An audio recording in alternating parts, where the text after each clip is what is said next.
Thank you so much for inviting me to come and talk to you during your Wellness Week.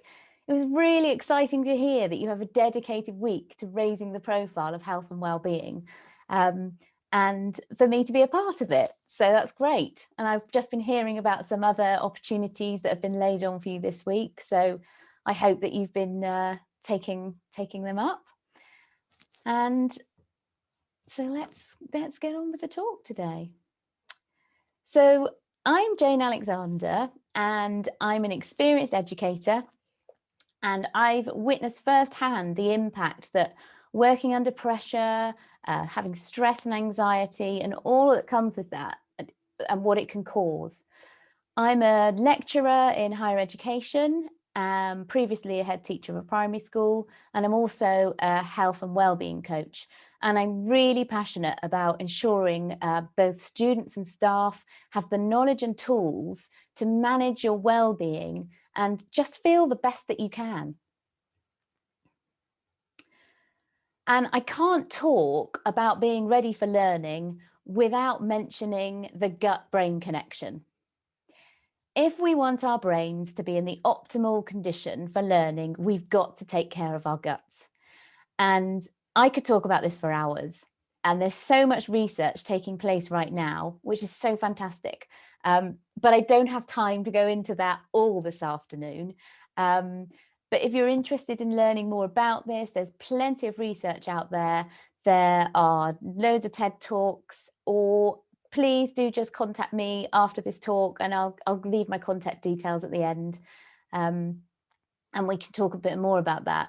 But for today, I'm going to share my top 10 tips to start to improve your gut health, and therefore your ability to concentrate and learn will be increased as well, and you will just feel better. So gut health is the foundation of our well-being. You probably didn't know that your gut starts in your mouth, maybe. And it's home, our guts are home to trillions of microbes going about their daily business, and they're helping with all sorts of things in our body, helping with things from improving our mood to burning fat and all sorts of things in between. And another important fact about our gut is that 70 to 80% of our immune system lives in our gut. And so if you're someone who feels low a lot of the time, has chronic headaches, frequent colds, sore throats, that sort of thing, often because a lot of your immune system is based in your gut, it could be that you just need to improve your gut health a little bit, and that will help to improve how you're feeling. And poor gut health can lead to, well, all of these things. Just move myself out of the way. There we go. If you're feeling low or anxious, it could be that your gut is unable to produce important hormones, such as serotonin, the feel-good hormone, or to balance your cortisol when you're feeling levels of stress. And so if we can improve the gut health, we can improve our ability to produce those hormones and feel better. Another job of your gut is to get rid of waste. And if your gut isn't in optimal condition, it might struggle with this. And then your skin, as another organ, steps in and it helps the gut out to excrete the waste. And that then results in skin outbreaks. And hay fever, that's an interesting one. Histamine is broken down in the gut by enzymes. And if you don't have enough of those enzymes in your gut, you might produce too much histamine, and therefore you will experience hay fever symptoms. So sometimes that's as simple as it is. We just need to improve our gut health to improve our hay fever. And the list on here of what poor gut health can lead to, that's a small amount of things. That there are many, many more, but those are very common things.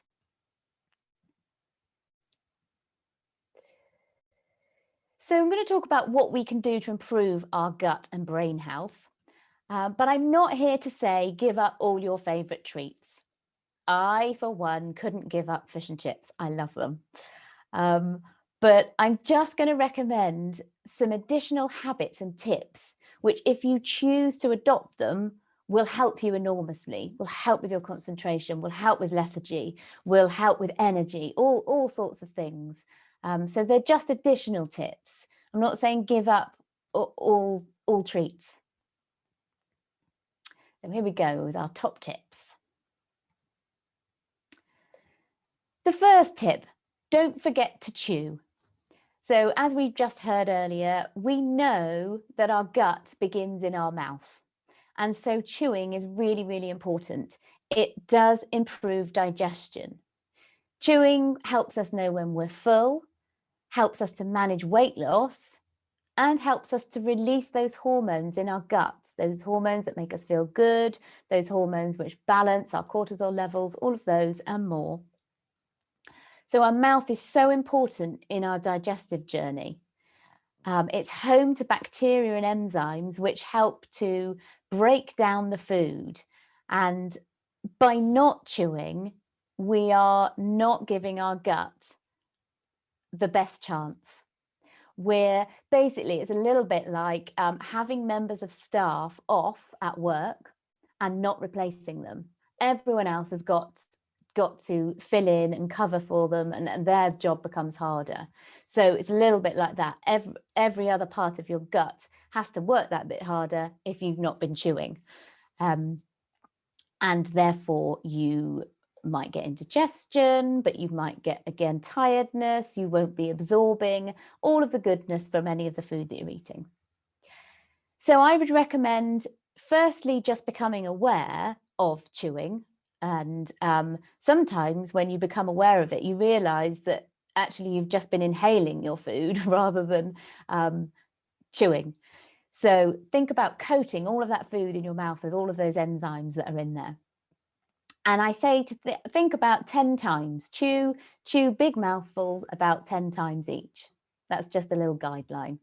So the next time you have a meal, just become aware of how many times you're chewing.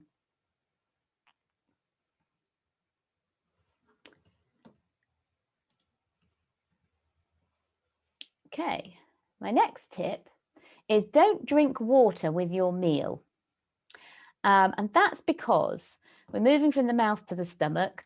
The stomach makes hydrochloric acid, and that acid is there to help digest and chop up food, neutralize parasites and mold, so that the rest of the food can go through your body and be absorbed. And that hydrochloric acid has a pH of 1.7, and it's acidic for the reason that it needs to be chopping up all of the food. Water is not acidic, as we know, and it has a pH of about 7. So that's quite high.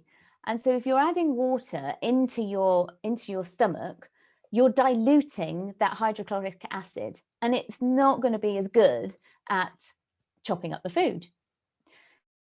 So I recommend drinking water 30 minutes before a meal or 30 minutes after a meal, or just, in between meals, but not with it. Some people drink apple cider vinegar, a spoonful of that, which lowers the pH in the stomach, especially if they have digestive problems and feel pain after eating. And an interesting fact is that wine has a pH of about 3. So if you were considering having a glass of wine with your meal, it might be better than having water.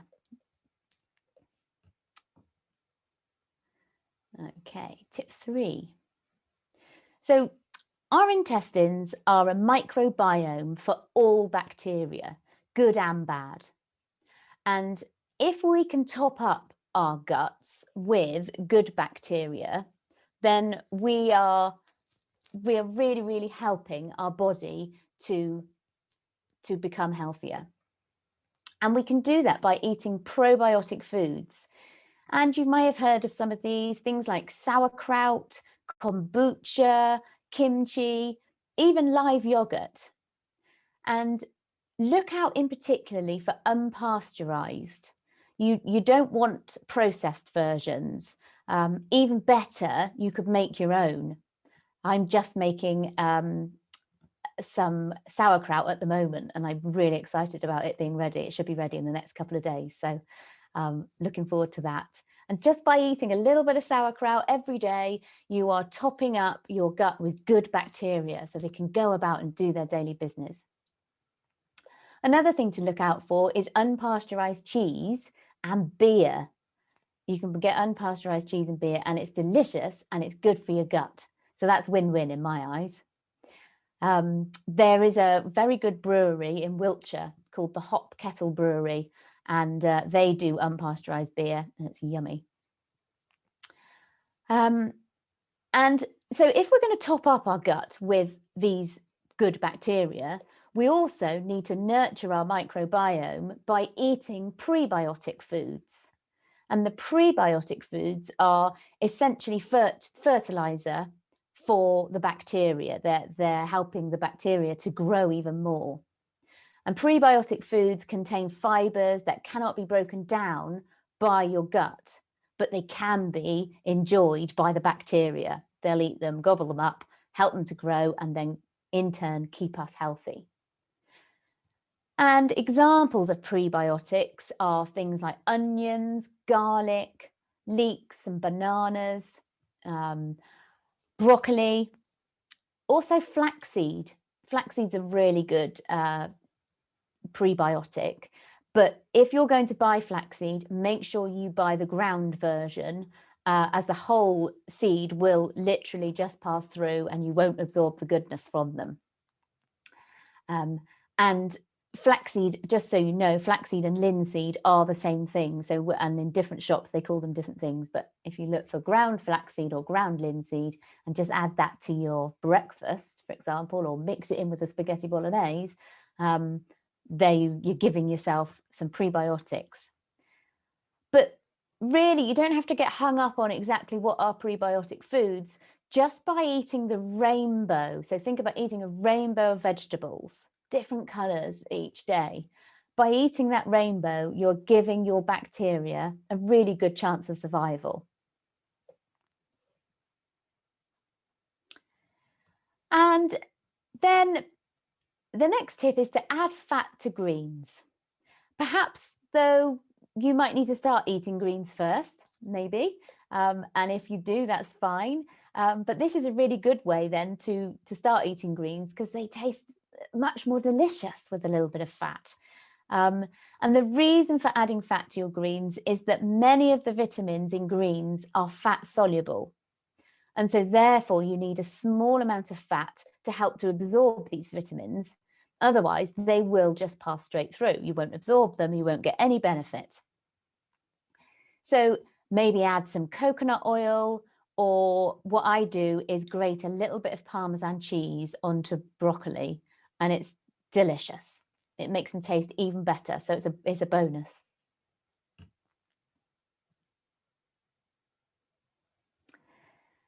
And yeah, here we go. Check the amount of sugar in your foods. And that means reading the labels.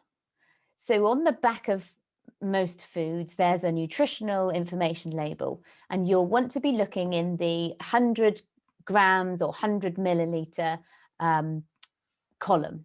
And you're looking at the carbohydrates of which sugars. And that should be, if you're looking for a low sugar food, that should be 5 grams per 100 grams. That means it's low in sugar. And I would say just be really, really mindful of healthy options and also low fat products. Often these are loaded in sugars. And so, for example, some cereal bars claim to be healthy, but they have 38 grams of sugar per 100 grams.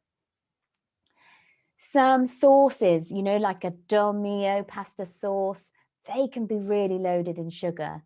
Stir fry sauces as well, really high in sugar. One was 48 grams of sugar per 100 grams that I found. And so if you use that sort of thing and you want some advice on how to, how to make your own sauce, I've got some really simple recipes for some stir fries and some pasta sauces with no added sugar at all.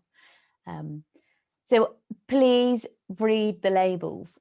After this talk, I would say go to your cupboards and just check, see what you've got. You'll be really surprised where sugar is hiding in your cupboards.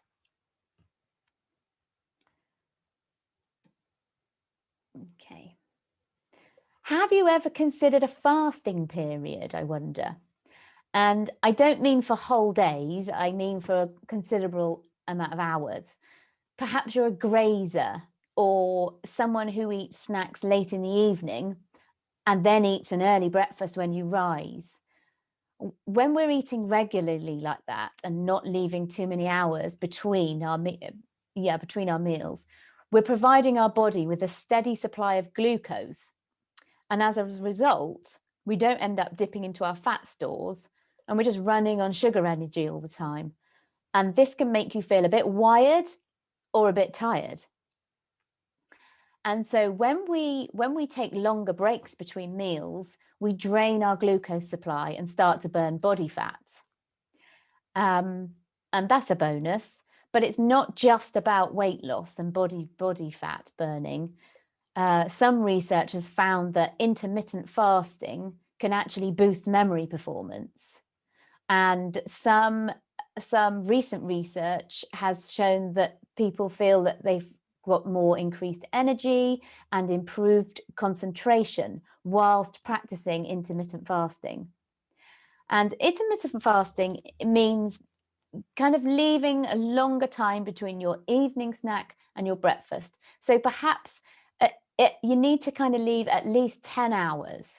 So you think about what time you have your last snack and then what time do you have your breakfast. 12 to 14 hours would be kind of a good amount of intermittent fasting time. Some people go 16, 18 hours, but I say 12 to 14 hours and you will notice a difference.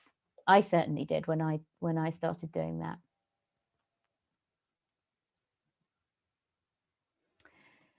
And you could make some simple swaps just by increasing the nutritional content of your meals and snacks.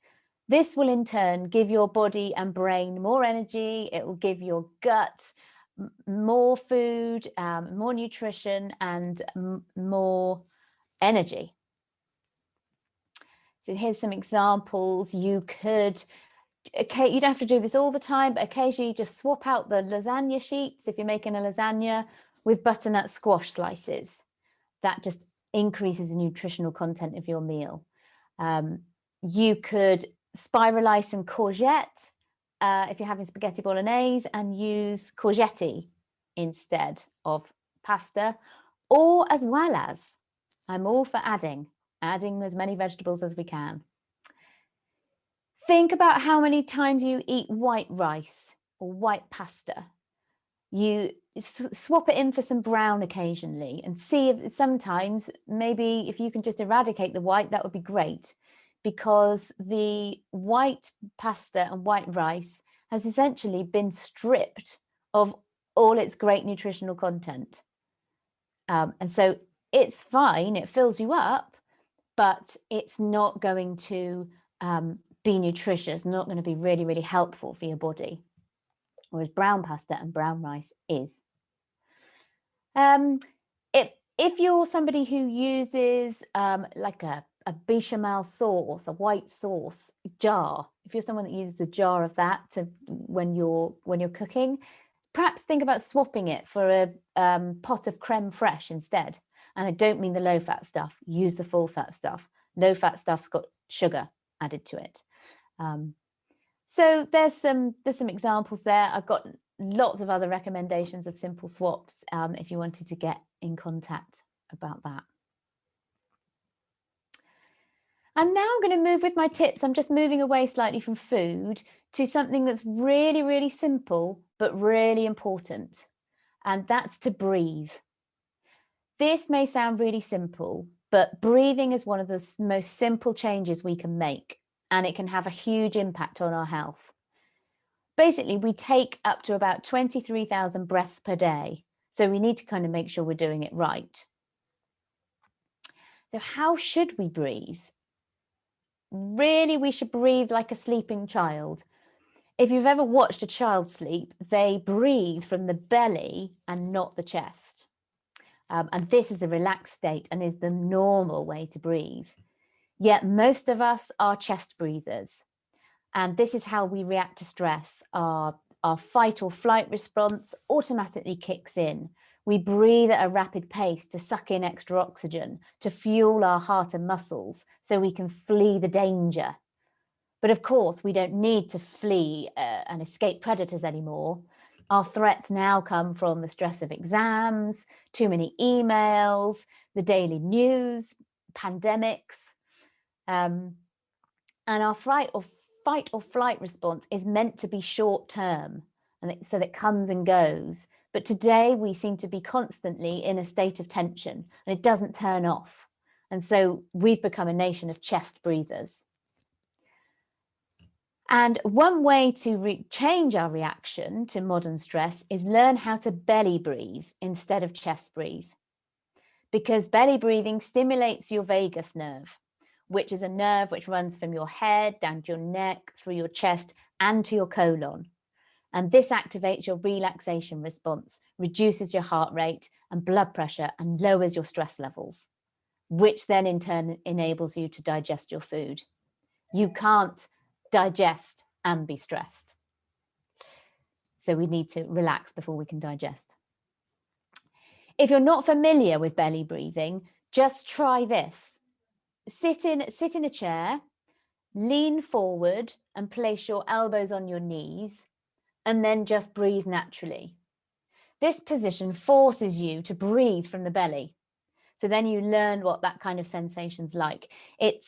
Because often when we breathe in, we think we need to pull our tummies in. But actually, when we breathe in, we should be filling our bellies with air.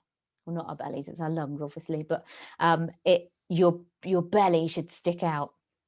And there's a deep belly breathing system called 4-7-8 breathing, where you breathe in for 4, you hold for 7, and you breathe out for 8.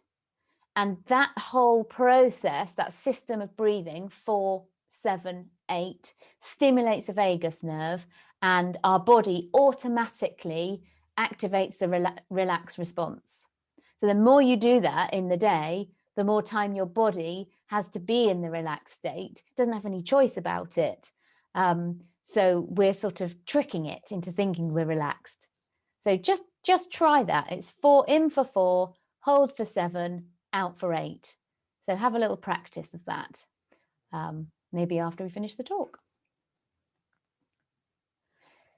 And set yourself a 2-minute challenge. This is something I've been doing since we've been in lockdown, because we're all sitting at our computers for so long. Every hour, I set a timer for an hour. I don't sit down for longer than that. And then I will get up, and for 2 minutes, I might do star jumps, I might do squats, I might just run up and down the stairs, I might just walk out in the garden. But just by doing that, you're keeping your blood flow going, and which enables digestion to happen. Okay. And my final tip is basically, if you only make one change based on today, either belly breathe, or just try to add one more vegetable to each of your meals. It might not sound a lot, but the addition of those phytochemicals, which we find in our vegetables, will help your body to reduce inflammation, reduce fatigue, balance blood sugars, and just make you feel better. I guarantee it. So if you add one more vegetable to eat, even if you just did it to lunchtime and your evening meal, that would be great. I've got some good tips for adding vegetables to breakfast. If you wanted to contact me about that, I can let you know. I've got a really good breakfast pudding recipe, which has got veggies in it. Okay. And just don't take my word for it. There are plenty of research, as I said, out there, but these are some books which I've recommended before to clients, and they're really accessible and they give you some great tips. And thanks for having me. I hope everybody's taken just at least one tip maybe with you. And if you want to get in touch, as I say, there are my details. We do have a couple of questions in the chat, Jane, if you can see the chat. Great. Yeah, I'm just trying to see that. Here we go. Yeah. Do you have any recommendations on how to have our microbiomes tested so we can see if our diet is working well or not? Yes, I can. I know a couple of companies who do that, can test your microbiome. I can, how shall I can send you, if you email me, I can send you those companies. But also, I would say everyone can improve their gut health. You can always do more. You just need the biggest variety of bacteria in order to be fully functional in your gut. So just by making some small changes, you can still feel even better. But yeah, I can send it. If you email me that question, I can answer that. That's Louise.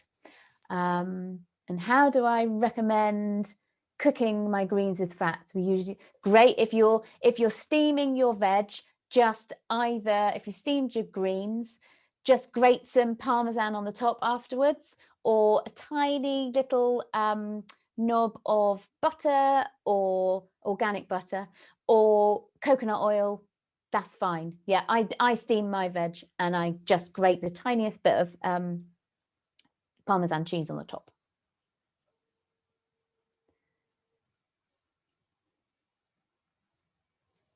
Yeah, roasting vegetables. If roasting vegetables is fine, again, I would recommend using coconut oil because it has a higher smoke point, which means that it's less likely to be to go bad, carcinogenic. But yeah, roasting vegetables is fine, and then you don't need to add any more fat because you've cooked it in the fat. I just wouldn't do it all the time for variety purposes, really. I think that might be it for the questions. Thank you very much for giving us your time today. It was really, really interesting. Now I'll be telling my other half to cook with some coconut oil from now on. Yeah, great. Yeah. Well, thank you for having me. No problem. Oh, that's nice. And yeah, and if anyone wants to get in touch, that's how to do it.